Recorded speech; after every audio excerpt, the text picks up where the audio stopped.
सर्वप्रथम सर्वांना श्री स्वामी समर्थ.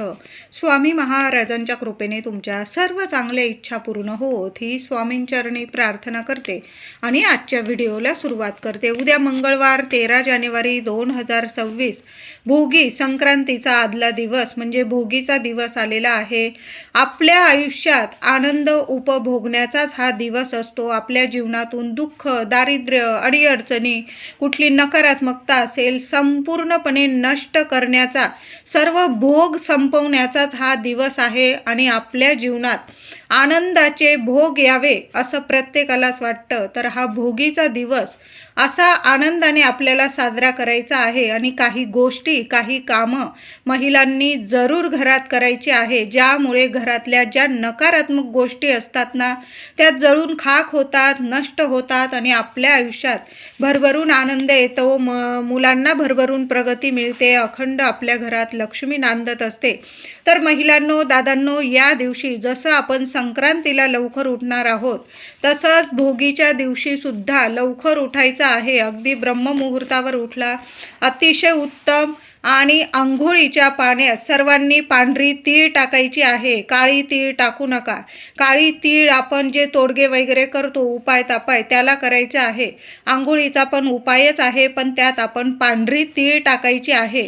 कारण काही ग्रह दोष असतील म्हणजे प्रत्येकाचे ग्रह हे वेगवेगळे असतात. काहींना काळी तीळ चालते, कोणाला पांढरी तीळ. तर मग काही ग्रह दोष असतील, तुम्हाला अडीअडचणी असतील तर सर्वांनी पांढरी तीळ टाकून आंघोळ करायची आहे. म्हणजे कुठलेही दोष आपल्याला लागत नाही आणि जे काही शारीरिक मानसिक त्रास असतात ते संपूर्णपणे नष्ट होतात आणि आपल्या जीवनात आनंद येत असतो. म्हणून सर्वांनी भोगीच्या दिवशी आठवणीने आंघोळीच्या पाण्यात थोडीशी चिमूटभर पांढरी तीळ टाका. लहानांपासून मोठ्यांपर्यंत सर्वांनी हा उपाय जरूर करायचा आहे. अंघोळीनंतर सूर्यनारायणाला अर्घ द्यायचे आहे. पाण्यात चिमूटभर पांढरी तीळ टाका. थोडीशी फुलं असतील लाल रंगाची तर लाल रंगाची फुलं पाकळ्या टाकल्या तुम्ही तरीही चालेल आणि सूर्यदेवांना मनापासून अर्घ द्यायचे आहे. अर्घ दिलेले पाणी एखाद्या कुंडीत पडेल किंवा झाडाझुडपांना मिळेल याची नक्की काळजी घ्या. अशा पद्धतीने आपल्याला सूर्यनारायणाला अर्घ द्यायचा आहे.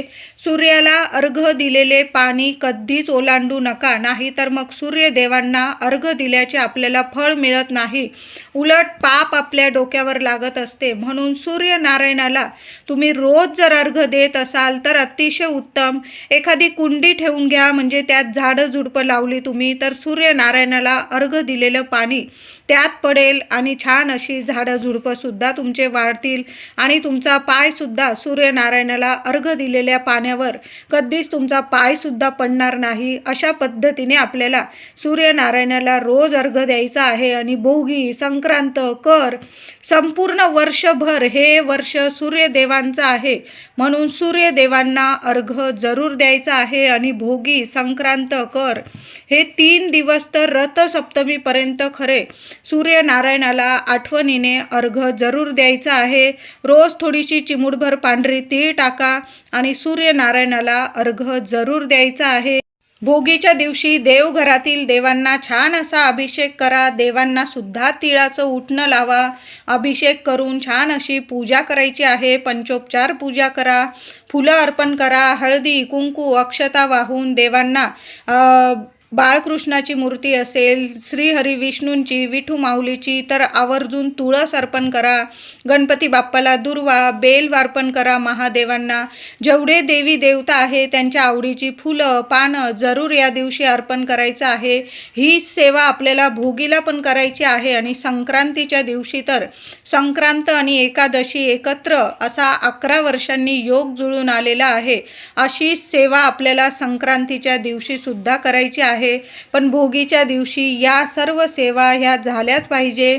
दिवा अगरबत्ती ओवाळून घ्यायची आहे. मुख्य देवघरात जो दिवा लावत आहात महिलांनो त्यात चिमूटभर तुम्ही काळी तीळ टाकू शकता. नसेल काळी तीळ, पांढरी तीळ जरी टाकली, 2 लवंगा टाकून द्या, 1 कापराचा तुकडा टाकून द्या. यामुळे सुद्धा घरातली नकारात्मकता दूर होते. आयुष्यात काही ग्रह दोष असतील कुटुंबात, तुम्हाला, मुलांना, पतिदेवांना त्यामुळे अडीअडचणी येत असतील, संपूर्ण भोग सरतील आणि तुमच्या आयुष्यात आनंद येईल, सुख समृद्धी येईल, लक्ष्मी टिकून राहील, पैशांच्या अडीअडचणी असतील संपून जाईल, तुमच्या घरात बरकत येईल.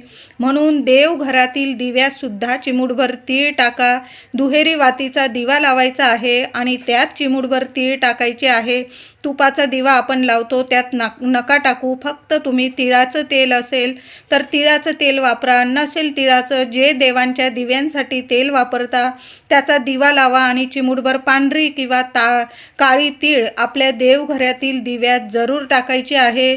भोगीच्या दिवशी सकाळी किंवा संध्याकाळी आपण भोगीची भाजी, तीळ लावून भाकरी, खिचडी, चटणी, पापड असा पारंपरिक नैवेद्य दाखवत असतो. तर तुम्ही सकाळी पण दाखवू शकता, तुमची जशी परंपरा आहे. काही घरांमध्ये सकाळी नैवेद्य दाखवला जातो, काही घरांमध्ये संध्याकाळी छान असा नैवेद्य दाखवून सगळेजण एकत्रित जेवण करतात. तर भोगीची भाजी नैवेद्य बनवताना त्यात कारलं किंवा कडू मेथ्या किंवा मसूर डाळ, कांदा, लसूण चुकून सुद्धा वापरू नका. तुम्ही कांदा लसूण दरवर्षी वापरत असाल तर तुम्ही वापरू शकता, पण या भाजीमध्ये डाळ भोगीच्या नैवेद्यात चुकून सुद्धा वापरू नका. म्हणजे मसूरची डाळ, कारल्याचा वगैरे तुकडा किंवा कडू मेथ्या. आपलं आता हिवाळा चालू आहे, बऱ्याच घरांमध्ये कडू मेथ्यांची आमटी वगैरे भाजीसुद्धा बनवली जाते. तर चुकून सुद्धा कडू मेथीचा दाणा किंवा कारलं किंवा मसूर डाळ या वस्तू, या भाज्या अजिबात टाकू नका. छान अशी पारंपरिकरित्या आपल्याला भाजी बनवायची आहे. आता संक्रांतीला, भोगीला खिचडी बनवली जाते नैवेद्यामध्ये. तर खिचडी बनवताना मुगाची किंवा तुरीची डाळ वापरायची आहे. बऱ्याच घरांमध्ये मसुराची डाळ वापरून खिचडी तयार केली जाते, नेहमी वापरू शकता. पण जेव्हा अशा शुभ तिथी असतात तेव्हा मसुराची डाळ वापरू नका. मसुराची डाळ टाकून भोगीची खिचडी किंवा संक्रांतीला खिचडी बनवत असाल तर मसुराची डाळ वापरू नका. मग पारंपरिकरित्या तुम्ही नैवेद्य बनवून देवांना जरूर नैवेद्य दाखवा. भोगीच्या दिवशी घर अंगण स्वच्छ करा. महिलांनो, दाराशी लहान का होईना रांगोळी काढा. भोगीच्या दिवशी पण काढा, संक्रांतीच्या दिवशी सुद्धा सडा रांगोळी दाराशी झालीच पाहिजे. त्याचबरोबर भोगीच्या दिवशी जे काही पितृदोष असतात, काही भोग असतात, काही वेळा पितृदेवांना मोक्ष मिळत नाही, त्रासात असतात आणि ते त्रासात तर मग त्या अडीअडचणी आपल्याला पण भोगायला लागतात. म्हणून भोगीच्या दिवशी आवर्जून पितृदेवांसाठी एक दिवा दक्षिणेकडं तोंड करून लावायचा आहे. तर महिलांनो, अगदी साधा सोपा दिवा लावायचा आहे. कणिक असेल, कणिक थोडीशी मुठभर कणिक मळून घ्या. त्यात काहीही टाकू नका, ना मीठ, ना तेल, ना हळद, काहीच टाकायचं नाही. साधं कणिक मळून घ्यायची आहे पाण्याने आणि एक मुखी दिवा बनवायचा आहे. आता नाही तुम्हाला कणकेचा दिवा बनवता येत, सरळ मातीची पंती घ्यायची आहे. तुम्ही दिवाळीच्या लावलेल्या असतील चालेल. एक स्वच्छ मातीची पंती धुवून घ्यायची आहे. कोरी असेल तर अतिशय उत्तम. कोरी पंती धुवून घ्या. त्यात दुहेरी वाट टाकून तिळाचे तेल टाका. तिळाचे नाही, तुम्ही जे दिव्यांसाठी तेल वापरता ते तेल दिव्यात टाकून दिव्यात चिमूटभर काळी तीळ टाकायची आहे. या उपायासाठी तुम्हाला महिलांनो काळी तीळच लागणार आहे. थोडीशी काळी तीळ घेऊन यायची आहे आणि काळी तीळ टाकल्यानंतर त्यात 2 लवंगा टाकायच्या आहे. फुलाच्या 2 लवंगा टाका, चिमूटभर काळी तीळ टाका. दिव्याखाली काहीतरी आसन द्या, कागद ठेवा, ताटली ठेवा आणि दिवा घराबाहेर तुम्हाला घेऊन जायचा आहे. दक्षिण दिशेला लावून द्यायचा आहे. दिवा लावताना पितृदेवांना तुमच्या मनातील प्रार्थना करायची आहे. घराबाहेर आता जागा नसेल तर तुम्ही हाच दिवा माठाजवळ दक्षिणेकडं तोंड करून लावायचा आहे. नंतर तो दिवा वापरू नका, सरळ पाण्यात विसर्जित करा किंवा एखादं झाड असेल तिथं ठेवून द्यायचं आहे. वात वगैरे जे उरलेलं असेल त्यात तो दिवा विसर्जित करायचा आहे. पुन्हा तो वापरू नका. तो आपण पितृदेवांना समर्पित केलेला आहे दक्षिण दिशेकडं. म्हणून असा एक दिवा भोगीच्या दिवशी काळी तीळ टाकून जरूर लावा. बरेचशा अडचणी, पितृदेवांना मोक्ष, शांतता मिळेल. ते प्रसन्न होतील, भरभरून आशीर्वाद देतील आणि आपल्या आयुष्यातील जे भोग आहे, अडचणी आहे, पितृदोष आहे ते सुद्धा नष्ट होईल आणि आपल्या घरात सुख समृद्धी येईल. भोगीच्या दिवशी काही चुका टाळायच्या आहे आपल्याला, म्हणजे भोगीच्या दिवशी भांडण, वाद, विवाद या गोष्टी टाळायच्या आहे. कुणाशी बोलू नका जास्त. नख कापणे, केस कापणे, दाढी करणे या गोष्टी कृपया टाळायच्या आहे. महिला असतील, पुरुष दादा केस कापू नका, नख कापू नका. पुरुष दादांनी या दिवशी दाढी करू नका. घरात कचरा साठवू नका. नकारात्मक कुणाच विषयी बोलू नका.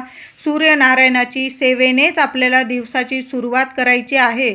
जी व्यक्ती भोगी, संक्रांत, रथसप्तमीपर्यंत रोज आंघोळीनंतर सूर्यनारायणाचं दर्शन घेते त्या व्यक्तीचं आयुष्य तेजस्वी होतं. भरभरून तिच्या आयुष्यात सुख समृद्धी येते. सोनेरी दिवस येतो. रोजचा दिवस सोनेरी जातो असं म्हटलेलंच आहे. म्हणून रोज सूर्यनारायणाची सेवा प्रत्येक राशीच्या व्यक्तींनी, 12 राशीच्या प्रत्येक व्यक्तीने आपण सूर्यनारायणाची आंघोळीनंतर सूर्यनारायणाची सेवा करा, अर्घ्य द्या, नमस्कार करा आणि मग कामाला जायचं आहे. मग दिवसाची सुरुवात करायची आहे. बघा, सोन्यासारखं तुमचं आयुष्य घडणार आहे. प्रत्येक कामात तुम्हाला यश, प्रगती मिळणार आहे. भोगीच्या दिवशी आपण दक्षिणेकडं पितृदेवांसाठी दिवा लावणारच आहोत. महिलांनो, तुम्हाला जर सकाळी नाही वेळ मिळाला, माझ्या काही महिला ऑफिसला गेलेल्या असतील किंवा बाहेर जावं लागलं असेल तुम्हाला, तर महिलांनो रात्रीच्या 8 वाजेपर्यंत, 8, 8:30 वाजेपर्यंत लावला ना, बाहेर, घराबाहेर दक्षिण दिशेकडं एक मुखी दिवा, मातीची पंती घेतली चालेल, कणकेचा बनवा चालेल, तुम्हाला जो हवा तो दिवा तुम्ही दक्षिणेकडं लावू शकता. फक्त तो दिवा तुम्हाला पुन्हा वापरण्यात घेता येणार नाही. तो दिवा तुम्हाला विसर्जित करायचा आहे. म्हणून कणकेचा घ्या किंवा मातीची पंती घ्या, पण एक दिवा दक्षिणेकडं तोंड करून आपण पूर्वजांसाठी एक दिवा जरूर लावा. त्यात चिमूटभर काळी तीळ आणि 2 लवंगा अशी सेवा पितृदेवांची भोगीला झालीच पाहिजे. खूप सुंदर अनुभव येतील तुम्हाला. दिवा लावताना प्रसन्न मनाने लावा. यामुळे पितर प्रसन्न होतात. घरातील वातावरण सकारात्मक तयार होते आणि बऱ्याचशा प्रमाणात पितृदोष कमी होण्यास खूप मदत मिळते आणि आपल्या आयुष्यातील, लेकराबाळांच्या आयुष्यातील बऱ्याचशा अडचणी, 90% अडचणी जरूर कमी होतात. म्हणून अशी सेवा जरूर करायची आहे. भोगीला कुणी तुमच्याकडं काही भाज्या मागितल्या, काही पैसे मागितले, तीळ मागितली, तेल, दिवा, कापूस या वस्तू मागितल्या तर महिलांनो, दादांनो, चुकून सुद्धा देऊ नका. आणि पैसा, आपल्या घरातली लक्ष्मी कुणालाच देऊ नका. हा काही असेल त्यांना गरज, औषध पाण्याची वगैरे, दवाखान्याची वगैरे, किंवा असेल दुसरी गोष्ट तुम्हाला द्यायची, तर तुम्ही स्वतः घेऊन द्या. पण तुमची लक्ष्मी, तुमचे पैसे देऊ नका. त्यात तुम्ही भोगीची भाजी बनवताय आणि तुम्ही त्या भाज्यांमधली कुणाला भाजी महिलांनो चुकून सुद्धा देऊ नका. तिळाचं तेल असेल किंवा दिवा लावण्यासाठी कापूस, या गोष्टी त्यांच्या ते घेऊन येतील, तुम्ही तुमच्या घरातून देऊ नका. नाहीतर मग वर्षभर वाईट परिणाम होतात. तुम्ही जर या गोष्टी पाळतात तर हे नियम भोगीला, संक्रांतीला, करीला जरूर पाळा. मंगळवारी भोगीला सकाळी उंबरठा पूजन हे झालंच पाहिजे. त्याचबरोबर उंबरठा पूजन झाल्यानंतर एक मातीची पंती घ्यायची आहे. महिलांनो, खूप सुंदर उपाय आहे, करा, नक्की करा. एक मातीची पंती आधीची असेल, धुवून घ्यायची आहे. पंतीत थोडीशी तीळ ठेवायची आहे तुम्हाला. पांढरी असेल, काळी असेल तर अतिशय उत्तम. थोडीशी तीळ ठेवा, त्यावर 5 लवंग ठेवायचे आहे तुम्हाला. 2 कापराची वडी ठेवायची आहे. भीमसेन कापूर असेल अतिशय उत्तम, नाही जो कापूर आहे तो ठेवा. कळालं असेल, आधी आपल्याला उंबरठा पूजन करून घ्यायचं आहे. उंबरठ्यावर माता लक्ष्मीची पावलं आहे. हळदी, कुंकू, फुलं वाहून पूजा करून घ्या. आणि उंबरठ्याच्या एका बाजूला, जिथं कोणी पाय वगैरे लावणार नाही त्या साईडला, एका मातीच्या पंतीमध्ये थोडीशी तीळ ठेवा, त्यावर 5 लवंग ठेवा, त्यात 2 कापराच्या वड्या ठेवा आणि दिवसभर ती गोष्ट तिथंच ठेवून द्यायची आहे, मातीच्या पंतीत या वस्तू. संध्याकाळी दिवा अगरबत्ती करून घ्यायची, देवांची पूजा करून घ्या आणि महिलांनो, उंबरठ्या बाहेर जायचं आहे. उभं राहून उंबरठ्याला हात लावून माता लक्ष्मीला तुमची मनातील इच्छा बोलायची आहे, प्रार्थना बोलायची आणि उंबरठ्यावर येण्या जाण्याच्या रस्त्यात ती मातीची पंती घ्या आणि त्या सर्व वस्तू तुम्हाला त्या कापरासोबत जाळून टाकायच्या आहे. एखादी कापराची वडी जास्तीची टाकावी लागली टाका, पण त्या सर्व वस्तू तुम्हाला जाळून टाकायच्या आहे. तीळ होम केल्याचे तुम्हाला पुण्य फळ मिळेल. घराचा जो वास्तुदोष असेल, पितृदोष असेल संपून जाईल. कुणाची नजरबाधा लागलेली असेल तिथंच नष्ट होईल आणि कधीच कुणाची नजरबाधा तुमच्या उंबरठ्यावर सुद्धा शिरकाव करू शकणार नाही. घरात लक्ष्मी प्रसन्न राहील. मुलांच्या अडचणी संपतील. मुलांना शिक्षण, नोकरीत भरभरून प्रगती मिळेल. म्हणून ही वस्तू कापरासोबत आपल्या उंबरठ्यावर जरूर जाळा. भोगीला पतीवरून, मुलांवरून थोडी थोडी काळी तीळ 7 वेळा डोक्यापासून पायापर्यंत ओवाळून घराबाहेर तुम्हाला एखाद्या झाडाखाली टाकून द्यायची आहे.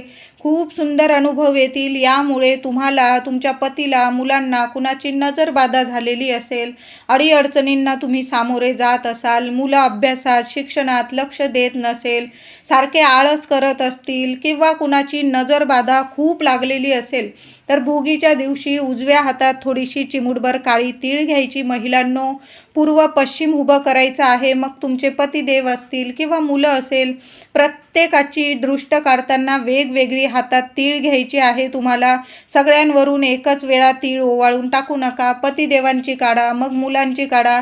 प्रत्येक वेळी वेगवेगळी तीळ घ्यायची हातात. थोडीशी चिमूटभर काळी तीळ घ्या. काळ्या तीळीने भोगीला जर नजर काढली तर लगेच क्षणात नजरबाधा उतरून जाते. मुलांवरून 7 वेळा ती तीळ ओवाळून घ्या आणि घराबाहेर एखाद्या कोपऱ्याला टाका. कृपया कुणाचा पाय पडणार नाही याची सर्वांनी काळजी घ्यायची आहे. त्याचबरोबर तुमच्या घरात खूप अडीअडचणी आहे, तुम्हाला त्या अडीअडचणीतून मार्गच मिळत नाही, तर काय करायचं आहे महिलांनो? मुठभर काळी तीळ हातात घेऊन संध्याकाळच्या आत मुठभर काळी तीळ उजव्या हातात नीट धरून घ्यायची. संपूर्ण घरभर तुम्हाला फिरायचे आहे. आता संध्याकाळी नाही जमला हा उपाय करायला, जराशी रात्र झाली, 8-9 वाजले तरीही चालेल. मुठभर काळी तीळ घ्यायची, उजव्या मुठीत घ्यायची आहे आणि ती तीळ नीट हातात धरून घ्यायची. घराच्या मागच्या रूमपासून तुम्हाला संपूर्ण घरभर ती तीळ हातात घेऊन फिरायचं आहे. हातात तीळ घेतलेली आहे तेव्हा तुमच्या मनात ज्या अडीअडचणी आहे, तुमच्या घरात ज्या अडीअडचणी आहे ते तुम्हाला बोलून घ्यायचं आहे. स्वामींचं नामस्मरण करा. संपूर्ण घरात ती तीळ फिरवायची आहे आणि सरळ घराबाहेर जाऊन फेकून द्यायची आहे. कुठल्याही दिशेला फेकू शकता. भोगीच्या दिवशी या 2-3 वस्तू जर तुम्हाला कुणी दिल्या, अनोळखी व्यक्ती असेल किंवा तुम्हाला माहीतच असेल की तुमच्याबद्दल वाईट भावना कुणाच्या मनात आहे, अशा व्यक्तींकडून चुकून सुद्धा या 2-3 वस्तू दिल्या तर मुळीच घेऊ नका. पहिली वस्तू म्हणजे ओल्या खोबऱ्याचा प्रसाद, किंवा ती व्यक्ती बोलली तुम्हाला जी अनोळखी आहे किंवा तुमच्याबद्दल तिच्या मनात शत्रुत्व आहे, तुमच्या प्रगतीवर ती व्यक्ती कायम जळत आहे, अशा व्यक्तीने जर तुम्हाला सांगितलं की मी आज नारळ फोडलेला आहे, हा प्रसाद आहे, देवांचा प्रसाद आहे, हा प्रसाद घे, तर मुळीच तो प्रसाद हातात घेऊ नका आणि खायची चूक तर अजिबात करू नका. त्याचबरोबर तुम्हाला कुणी मिठाई दिली, पेढे दिले किंवा संक्रांतीच्या आधीच जर तुम्हाला तिळगुळ दिलं, पांढऱ्या रंगाचं किंवा रंगीबेरंगी रंगाचं आपण तिळगुळ बाजारातून घेतो, ते जर तुम्हाला आधीच दिलं संक्रांतीच्या आधी, चुकून सुद्धा घेऊ नका आणि खायची चूक तर अजिबात करू नका. घरात लहान लेकरं असतील, अजिबात या वस्तू घेऊन घरी जाऊ नका आणि लेकरांपर्यंत तर या वस्तू पोहोचूच देऊ नका आणि तुम्ही घरी नेण्याची चूक तर अजिबात करू नका. मी म्हणत नाही की सगळेच व्यक्ती वाईटच असतात, असं नाही, सगळे चांगलेच असतात, पण काही वेळा झाली प्रगती थोडी की काही वाईट वृत्तीचे लोकसुद्धा असतात ज्यांना आपली प्रगती म्हणजे बघवत नाही. असे व्यक्ती या 2-3 दिवसात, भोगी असेल, संक्रांत असेल, कर असेल, या दिवस हे असतात ना, हे चांगले गोड पण असतात, पण काही वेळा हे तांत्रिक विद्या करण्यासाठी सुद्धा या दिवसांचा उपयोग केला जातो.